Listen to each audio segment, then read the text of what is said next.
Having a caring mindset has nothing to do with your level of education. Having a caring mindset has nothing to do with how much money you have or where you were born. Having a caring mindset does have everything to do with being resourceful and resilient. When I wrote my first book, in many ways, I was up against it. Here is what I mean.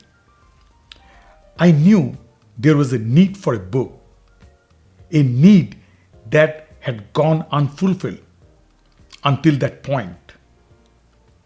Long story short, when I wrote my first book, QS 9000 Pioneers, the automotive industry has just started to embrace a standard that required automotive manufacturers, along with their suppliers, to meet certain quality standards. There was a very little guidance about how to do that, but a demand for advice. I decided to provide that advice and went to work with a colleague who co-authored the book with me.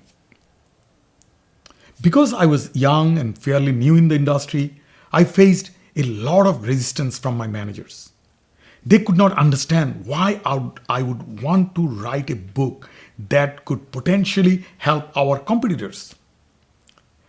These same people kept insisting I was writing the book during business hours, when in fact I worked on it at night and on my days off. As I said, I was up against it. Here is what made it work. I had resolve. I did not care that other people were seemingly jealous about what I and my co-author were trying to accomplish. We both pushed ahead, secured a publisher, and finished the book. When I completed the book, I was able to secure the endorsement of every single living quality guru at that time.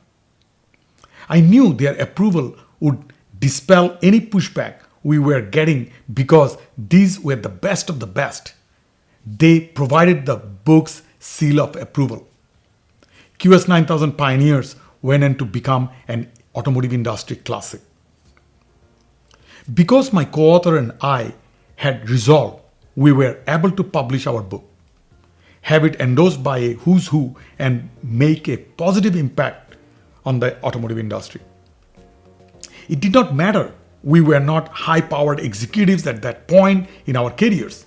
It mattered that we had resolve. The next time someone tells you you can't do something, be resilient.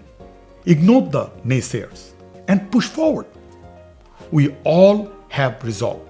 We just need to use it.